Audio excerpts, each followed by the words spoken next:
Aviation-Quest.cc 101, wind 270 degrees, 10 knots, runway 27 left, cleared for takeoff. Aviation-Quest.cc 101, cleared for takeoff 27 left. V1, rotate. Positive climb. Aviation-Quest.cc Stories from above. The views shared in this podcast are personal and for informational purposes only. They do not reflect any employer or aviation authority, and nothing discussed here should be considered flight training or regulatory guidance. Please always refer to official sources. This episode may also contain product placement. For further information, visit our website aviation-quest.cc. Well, dear listeners, this is Jürgen Reis. I'm one of your hosts here at Aviation-Quest.cc. This is already podcast number 31. And as always, I'm not alone here in the podcast cockpit. Yeah, so to say, in the left seat or whatever. The main host or the professional pilot today is Stefan. Hello. Hey Jürgen, how are you? All good? All good, all good. And Stefan, you are also, yeah, I mean, you are sort of kind of a main host because without you, we would not have a podcast on YouTube, which is a little bit unusual. But even though we are an audio podcast, we got a YouTube channel that's Aviation-Quest podcast. And there are some really nice background movies going on caused by your FS Clips YouTube skills. And I think also for this podcast, you came up with a nice real world flight. Yeah, well, today is a special episode, so I had to do something special, right, Jürgen? So today we are doing a real world flight, but I decided to mix it up a bit. So we are flying with Lufthansa from Frankfurt to Munich. This flight is usually operated by an A320, but we are doing it today with an Airbus A340-600. I was already thinking you are doing with a Cessna to have a 3-hour podcast with Mina. No, no, that would be really bad. I don't think anyone would want to see me struggling with a Cessna. And also you're putting me on the spot here. Yeah, we spoke about this podcast before, and yeah, I made a little bit of competition preparation. I told you before. No, I'm well prepared and also slept well. But Stefan put me to the spot today. It's about all that Stefan wanna hear is what was this? People wanna hear your story, Jürgen. I'm not sure about this, but it's you can write, you can comment on the YouTube channel or write on LinkedIn. By the way, LinkedIn, this is my profile, so my real name, Jürgen Reis, became more or less the communication center of our podcast. So there are also today already 2 pilots wrote back, so 2 new guests are on the horizon.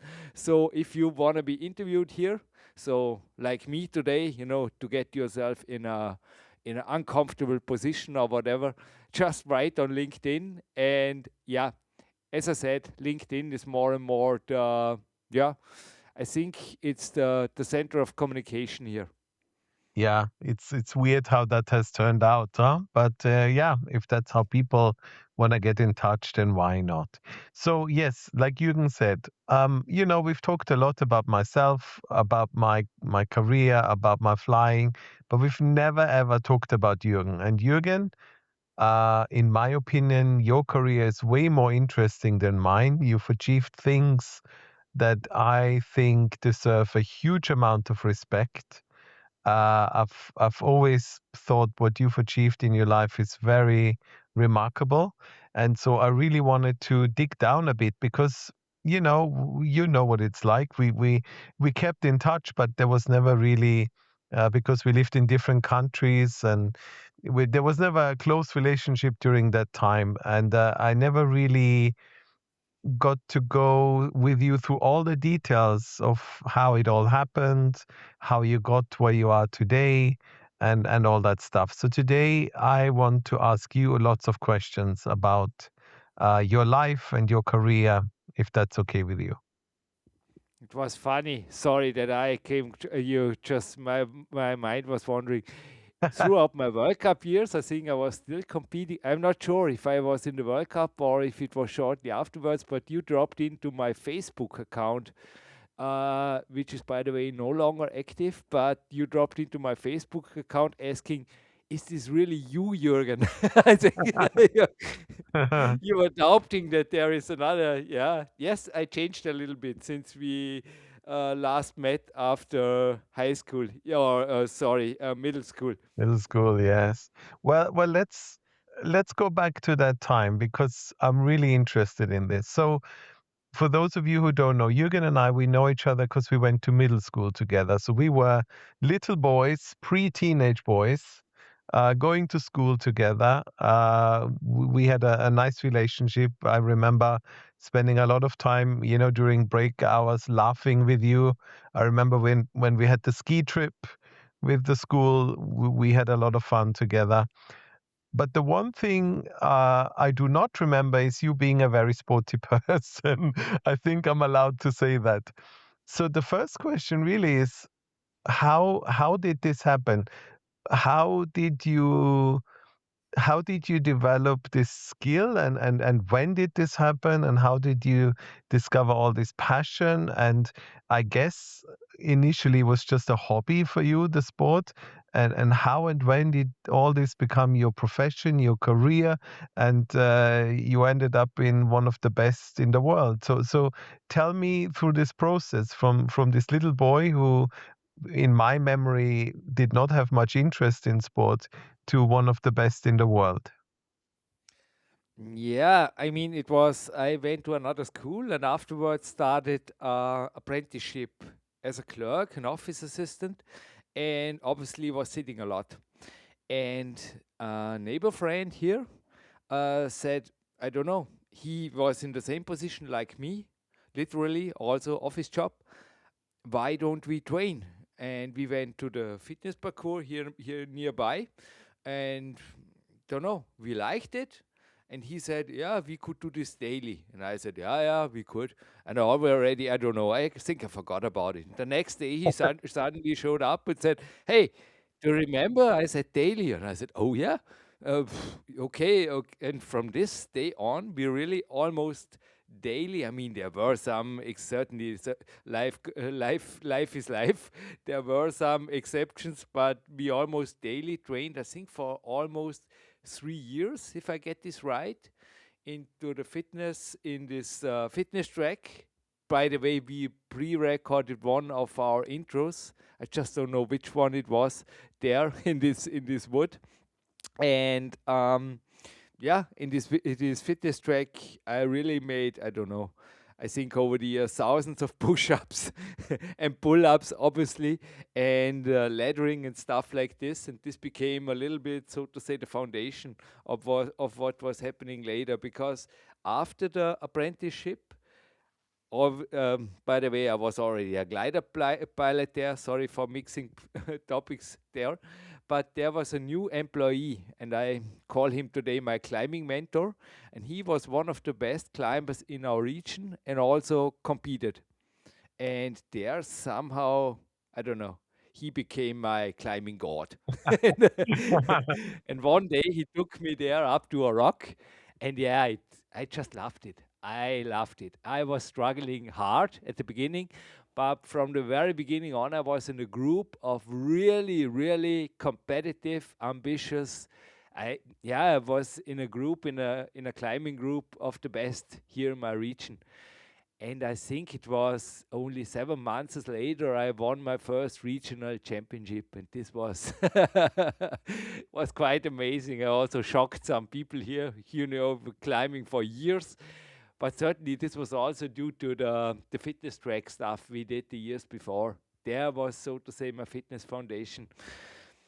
And yeah, then it got really, somehow it took off quick. Half a year later, I've seen. We were with the Alpine Club here in Arco. It's a, so to say, a climbing paradise in Trentino. Many listeners, so to say, that are in the climbing scene know it. and there was the Rock Master going on. So this was yeah, you think it is still, maybe it's a World Cup now. I lost a little bit track with the competitive scene today, but back then it was like Wimbledon in tennis. It was a little bit comparable. So it was like this one time, 1 year, big prize money, and I watched this competition, and suddenly was, I want to be there. Someday I want to climb on this wall. I want to climb on this somewhere. Somewhere I want to climb on this wall. Yeah, and when I came back, it was somehow, yeah, I made a crazy decision. I said, I go full in. I want to see how far I can come in this sport, and I went for professionalism. And yeah, it certainly, there is the problem that climbing is not tennis, so there's no money. Certainly, I had to work, and I came up with projects. So I founded an IT company, and this was, so to say, my beside the climbing stuff, and also made other projects later on. But yeah, from there, my climbing career to stay on this thing started. And the highlight was in 2002. It was 10th place on the World Cup in Singapore. And later on, I mean, all the results can be found, by the way, at Digital Rock.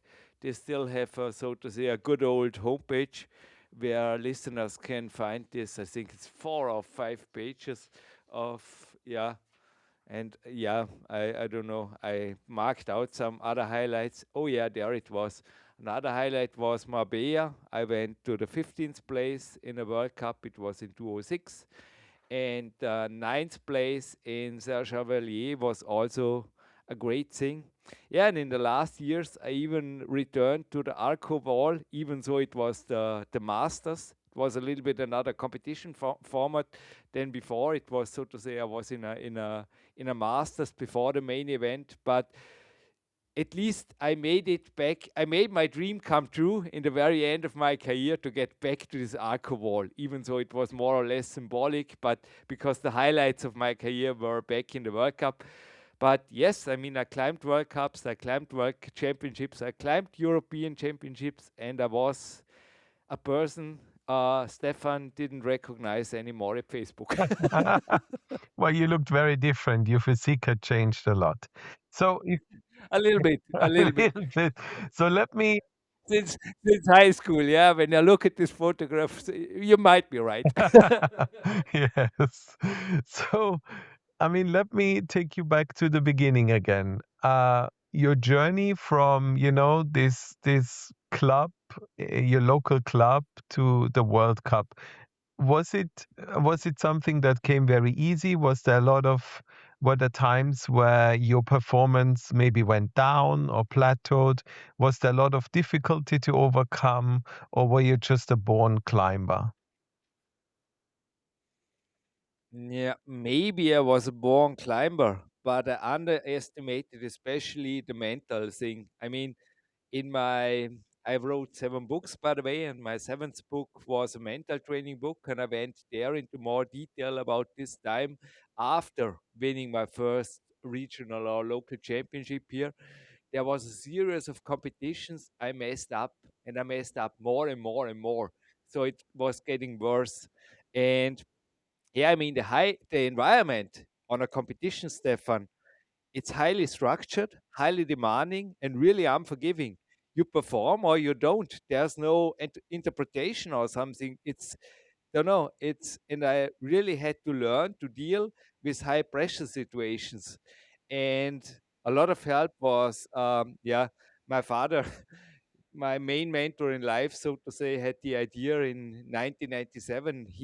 I think, he was at the seminar of this man or something like this, but he said there is a psychologist working with sports people.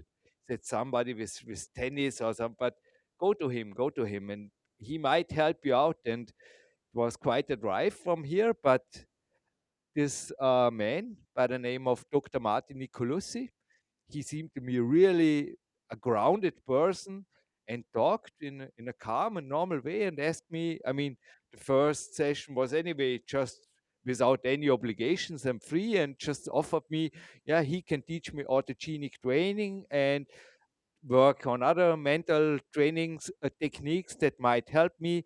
But yeah, it's my decision. I should sleep over it. But yeah, he made me this offer that he would help me, and yeah, for me it was a no-brainer. I came back to him, and after a few months, my whole mental game was, yeah, it was, don't know, was I was a complete another competitor. I was first on the nationals, really strong. I started winning national cups, and this was certainly also, you have to qualify for the World Cup. You cannot just go to the World Cup and say, I'm a climber, I'm a natural born climber. Yeah. Doesn't work this way. I mean, there was also back then, there was a ranking list, and this is it's like in other sports. I mean, climbing, even though it was not as professional or not as advanced as it is now, Austria was always a little bit the leading, at least it's the way I looked at it, was always somehow a role model country, how they organized the whole system and also how they sent people to the international competitions. But yeah, sooner or later it happened, and my list began. Where was it? Oh yeah, Milano was my very first World Cup. This was in 1998. Stefan makes me wandering back here in memory lane today. Yeah. It's a beautiful podcast. I like it. The second was Wiener Neustadt. Yeah, yeah, yeah. Then was Leipzig. Yeah, yeah, I remember. And from there, it was, as I said, at the end of the, yeah, 1998, 1999, and then it went up, up, up. And certainly on the World Cup was for me again. First, it was a mess. There, 59th in Milan. 28th was a highlight in Wiener Neustadt, and then it was again mess, mess, mess, mess, and a lot of work. And I returned to Martin Nicolussi, and we made, so to say, there also follow-up coachings, and it was always for me a combination of getting physically stronger, but also get mentally stronger, because it is, as I said, it's a really unforgiving thing. You have one day, you have one route, the qualification route, which is already pretty hard, especially in an international competition. You mess up, you go home. No matter if you flew to Singapore, nobody cares. Yeah. Yeah. I can see that. Yeah. Yeah. That's the tough side of sports that, people remember the good sportsman, but forget that there were hundreds of others competing that probably worked just as hard and just couldn't perform on that particular day. So you obviously worked a lot on your mental fitness, and that, from what you tell me, made a huge difference. But what about the other things? Like when you compete at this level, do you have a team of people around you helping you with all parts of your life, like your, I don't know, your food intake, your diet, or is that something you just worked out yourself, or did you have like a team of people supporting you? No, I was in a lucky position that I had really a team of professional people around me, even though I was not, so to say, a full-time, but I had a really good network, and there was, yeah, especially in the highlights of my World Cup year. So this was not a coincidence. This was also when my first book was created. So there was really, in my very first book, there is it's unfortunately, those books are only German, but for the German listeners, in the very first book, there is, so to say, my core team from back then. So the trainer, nutritionist, and also my NLP trainer. This was, so to say, for me then the next level of mental training. And I mean, to already bridge here a little bit to, yeah, hey, is this an aviation podcast or what? Yes, I mean, what I learned with the mental coaching is that mental strength is a skill that you can transfer into almost any high performance environment. So I was also flying in those years, and yes, it helps. I was also, I had tests, I had especially I had sometimes negotiation with clients, and also they put me to the test, and it was, yeah, there was stress going on in life. It's life, and you have to be mental strong also in life, and this helps. I think, Stefan, as a pilot, you already know a little bit what I'm what I'm speaking. It's, yeah, mental strength helps in every compartment of your life. Yeah, absolutely. We've talked about this a lot, how your mental state on the day of a difficult exam, of a selection, of a sim check, whatever it may be, actually plays a massive role on how, how the day will go. Um, Before I let you go further into the aviation bit, one last thing. So when and how did you decide to stop climbing? Was it your decision, or was it just an age thing? Or tell me about the end of your career. And was it something that was very difficult for you to step away from it, or were you at the point where you said, "I've done it all. I'm quite happy to let it go"? As I said, in the very last years, I had really nice experiences also traveling with my daddy, sometimes the whole family, because this was inside Europe, to Masters. I was allowed to compete. And so they were outside the World Cup, but still they said, "Hey, Jürgen, you are allowed to go. You can go." The Austrian Federation. And yeah, I also enjoyed Austria Cups, but also there it became harder and harder for me to get into the finals. And I was way, way, so to say, too old. I was competing. It was ridiculous. I was competing against 18-year-olds. And I had really sometimes, it was such great people on the competition. I was, so to say, how should I say, a senior star. They were applauding like crazy because there were this 18 and 20-year-old, and suddenly there is a 38, 39, and in the last year a 40-year-old.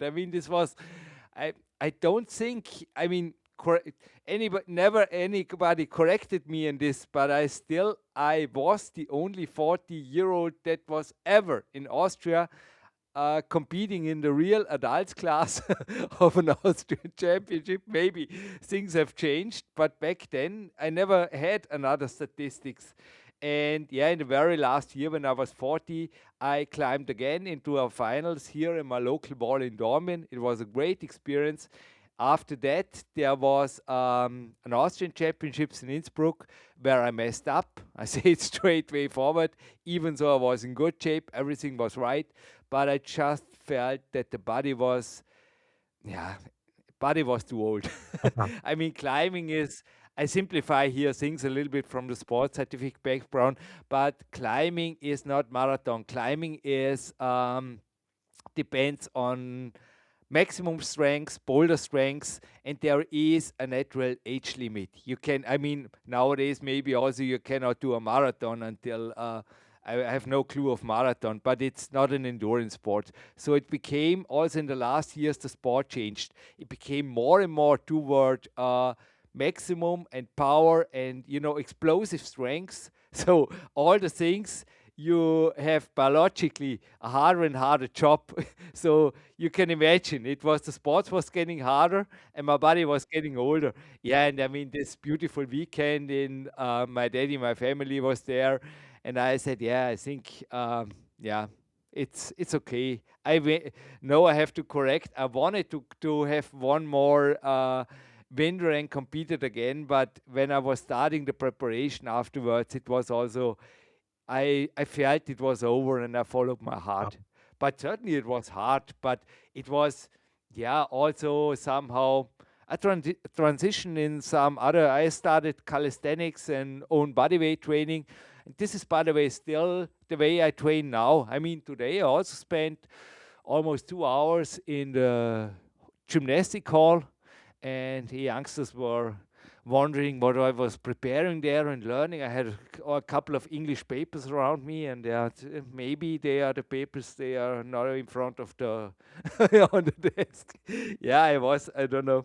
I was a little bit in the podcast world today with this afternoon, but it's yeah. As you see, it's sometimes also a combination, and you have to have also. I think sometimes the respect to say it's okay, sport you gave me enough, and it's now another life starts. But as I said, I had a lot of fun afterwards with a couple of other projects, and my most ambitious project is in the moment this podcast. And yeah, today I already was making notes of what I write this evening into my ongoing mental coaching syllabus for aviation professional, wherever this project leads me to. But it's, yeah, in the moment, this podcast and what's building up around it is, so to say, also almost a competitive sport. No, it's fun. But yeah, what was your question, by the way? No, you answered it perfectly. So before we go to today, so you leave the sport and you decide to make your own podcast, which again, for those who don't know, became the largest German-speaking podcast in its field. How did that come about? Was that just an idea you had, or did somebody ask you? And can you tell us a little bit about that podcast and how it became so big? No, this was a friend working on a Austrian at an Austrian newspaper. I don't know if he is still there, but he was asking me about a couple of questions about my book and how he should train, and I gave him some advice. I mean, I don't know. We had this before. I'm not really a businessman. I gave him some advice, and he suddenly wrote back, "Hey, I work at the newspaper. I could, if I have some ideas here, and we could network." And he suddenly sent me back then something that was completely new for me, a link to a podcast of an American podcast. And I think it was in 2007. I was injured anyway, and I went to, I think, in your region. I spent a week on a nice island somewhere in the sun. Or was it, I think it was Lanzarote, I'm not sure. But there I was listening those American podcasts, and I was just thinking, this doesn't sound like radio. This sounds live on tape, and even the quality was back then. I mean, 2007, you can imagine, Stefan, this was just telephone recordings, more or less. And I came home and said, we could do this, and we were both I mean, it was his idea, and I joined in, and was and the result was Quest.cc, and also I was absolutely driven. I mean, one thing, I'm a fully in personality. I think also Stefan already got his share. Hope hope I'm not too much of a burden for you sometimes. But if I start a project, for me it's just none or nothing. And in a moment, also Aviation-Quest.cc is for me. Yeah, I'm working a lot of it on it, and also the mental side of the aviation world. I had this before. Is for me, it's a whole new world. I wanna have a positive influence. Like, say it like this. I see that I have skills where I can help people. Already help people especially throughout the last weeks. I had some really really great experienced. Just this beginning of the week was a highlight. I was coaching an experienced pilots with a strong airline background. The feedback the next day was really great. It was over 1.5 hours on the telephone. And yeah, I mean, back to your question, podcasting became a passion then, and also certainly it helped somehow. Podcasting is great for developing communication, also coaching skills, and also networking. So everybody who wants to come up with a podcast, I absolutely wouldn't do it for the money. It is,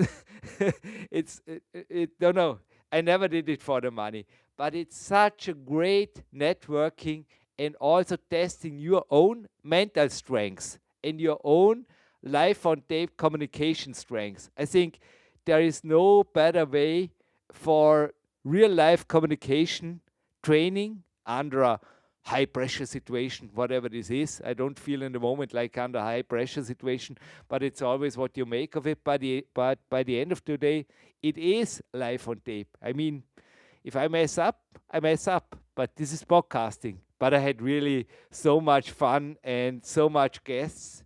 And yeah, sooner or later, also this project, I don't know how many podcasts, I don't know, it was almost 800.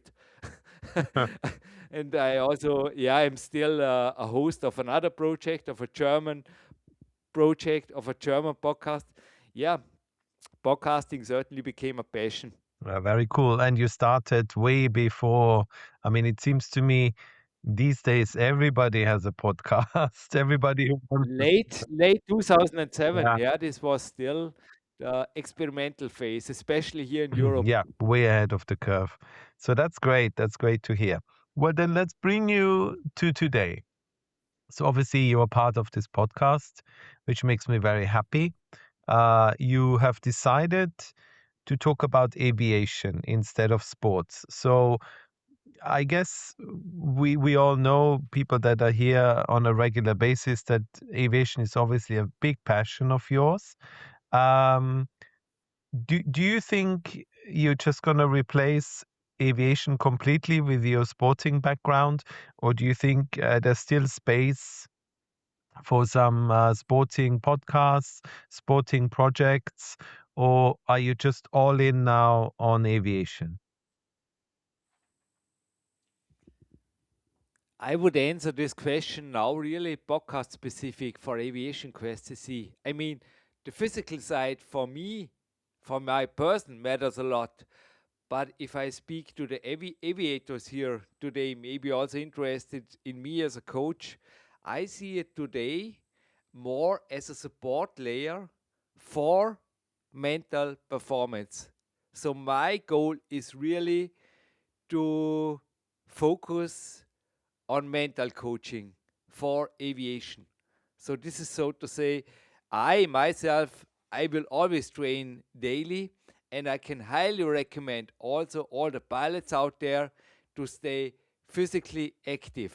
Also you do, Stefan. I mean, this is, so to say, I sorry for repeating myself, but I see this as a support layer, but an essential support layer for optimal mental performance. Mm. Okay, that sounds good. By the way, I wrote about it also in the I just mentioned before this um, mental coaching syllabus for aviation professionals. So short freebies of it in LinkedIn format are combined with a nice picture on LinkedIn. And there are already articles that are pointing out what I just said. And all, yeah, I think there are a couple of articles that are worth a read after today's podcast. And one of them is also the, so to say, strong body, or at least fit body, fit mind. This, I think this was the article of last week. We record this, by the way, on Friday, May 15th. So you can make your calculation. Every Thursday afternoon is a LinkedIn question, a LinkedIn article. Sorry if I'm a little bit a bouncing ball today when it comes to answering your question. I hope, please, you are the pilot. You keep me on track. No, it's fine. It's fine. It's fine. We went chronologically. That's the most important thing. So yes, so obviously you did your podcast, your sports podcast. Now we are doing this podcast together, which is mostly about aviation. Um, but like you already said several times, you've decided to also become a mental coach. So just in case people are wondering, what kind of people can contact you? Is there anything specific? Like, would you prefer to prepare them for an exam or for a sim check or for a I don't know, for a job interview? Or is it basically wide open to anyone who thinks they could benefit from any kind of mental help, so to say?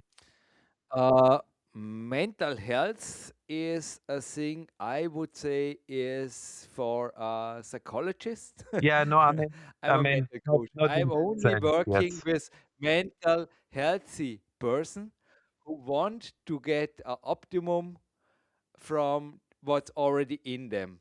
And to correct you here a little bit, I not became lately a mental coach. I am coaching, especially in the mental field. I started with this since 2003, and that gradually expanded into physical training. I also did climbing coaching and sports nutrition coaching, but the mental work, so the mental coaching, always reminded the core element underneath all of it.